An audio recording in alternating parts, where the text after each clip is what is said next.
Okay, here are a couple examples from 7.4.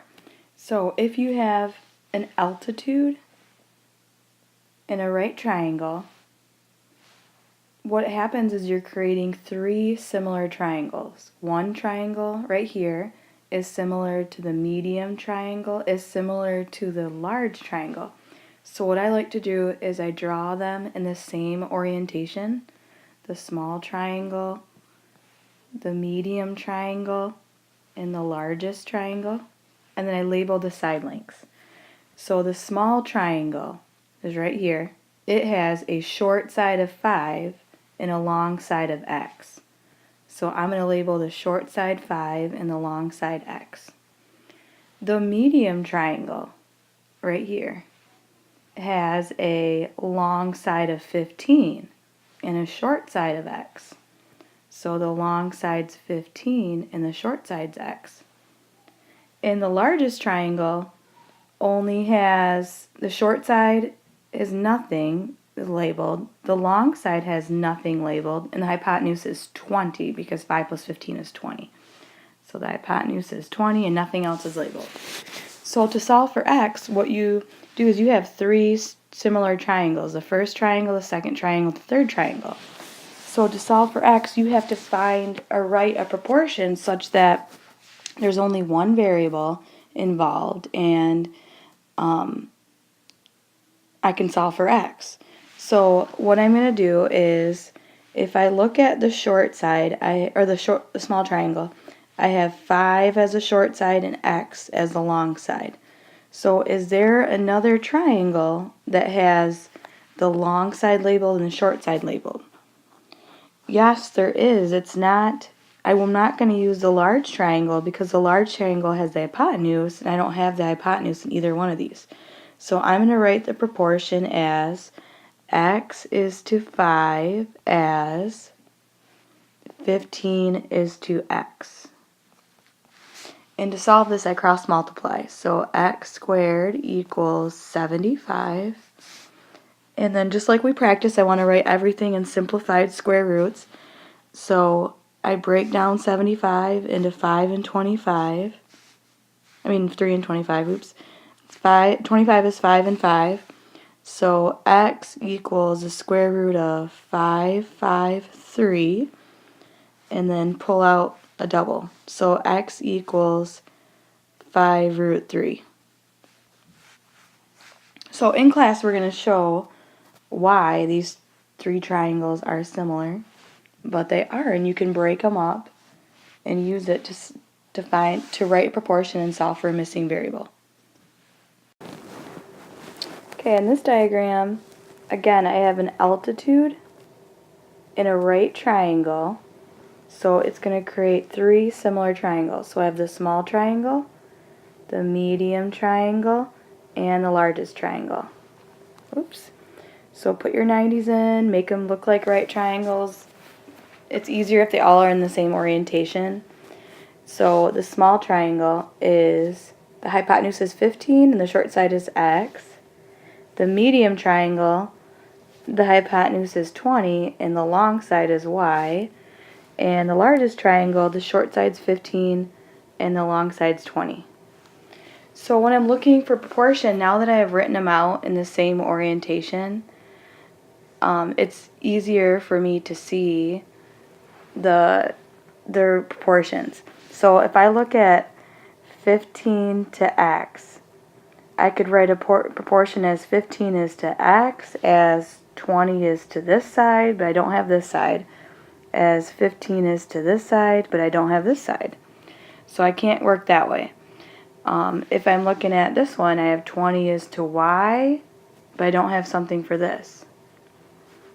So what I always do is I use the Pythagorean theorem. So I can use Pythagorean theorem for this side right here, because this is a right triangle and I'm looking for the hypotenuse. So I'm going to use a squared plus b squared equals c squared. So the legs are 15 squared plus 20 squared equals c squared. So I have 400 c squared, and 15 squared is 225, So this is 625 equals c squared. C is the square root of 625. C is 25. So instead of writing, oh, I guess I could have wrote out that this hypotenuse is x plus y. So instead of writing x plus y, I'm going to write 25 right there. So now what I can do is I could solve for y, because I have 25 is to 20 as 20 is to y. So I'm going to set up a proportion. 25 is to 20 as 20 is to y. Here, here. So I cross multiply. So 400 equals 25y. Y equals 16. So once you have y equals 16, you can substitute this back in. So now I'm trying to find x. So I have 15 is to x, and now I can do 25 is to 15. So 15 is to x over here as 25 is to 15. So I cross multiply. So 25x equals 15 squared is 225. X equals 9. So what I do is I use the Pythagorean theorem to help. Okay, here's another example. So again, I have an altitude drawn down to the right triangle, in a right triangle. So I'm going to draw 3 similar triangles. Small, medium, largest. The small triangle right here, the short side is x, and the hypotenuse is 5. The medium triangle, the short side we don't know, and the long side is 9. And the last triangle is the short side is 5, and the hypotenuse is x plus 9. So if I'm trying to solve for x, I have this nice ratio over here, 5 is to x. So then I look at, can I do the hypotenuse to short side on this side and have only x as a variable or number? I can't for this one. Can I do it right here? Yes, I can, because I have the hypotenuse, a short side, and this is in terms of x. So I'm going to set up a proportion. 5 is to x as x plus 9 is to 5. So I'm going to cross multiply. So it's 25 equals x times x plus 9. So I'm going to have a quadratic. 25 equals x squared plus 9x. So I have a quadratic. So what I'm going to do is, when you solve a quadratic, you can get one side equal to 0, and you can see if it factors. So factors of negative 25 that add up to 9, nothing. So then what I'm going to do is, you can solve using the quadratic formula. So it's negative b plus or minus the square root of b squared minus 4ac all over 2a.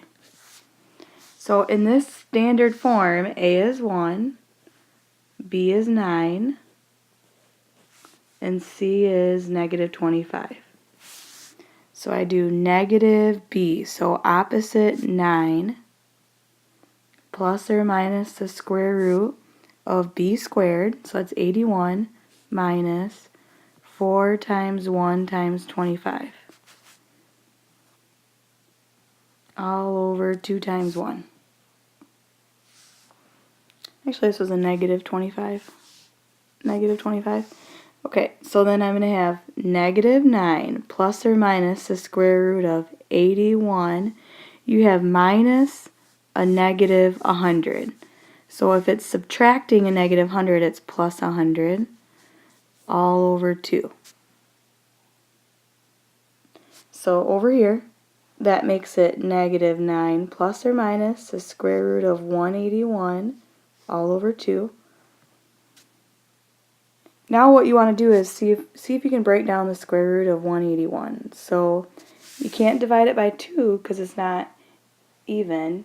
You can't divide it by 3 because it's not divisible by 1 plus 8 plus 1 is not divisible by 10.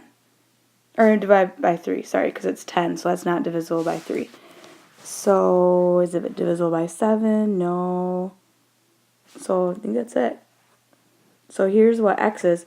But if it's a negative, this means two answers, plus and a minus. So you have to think about, we're talking about distances. So it's going to be, the answer is negative 9 plus the square root of 181 divided by 2. If I did negative 9 minus the square root of 81 divided by 2, then it would have been a negative number. So I just want to keep the positive number.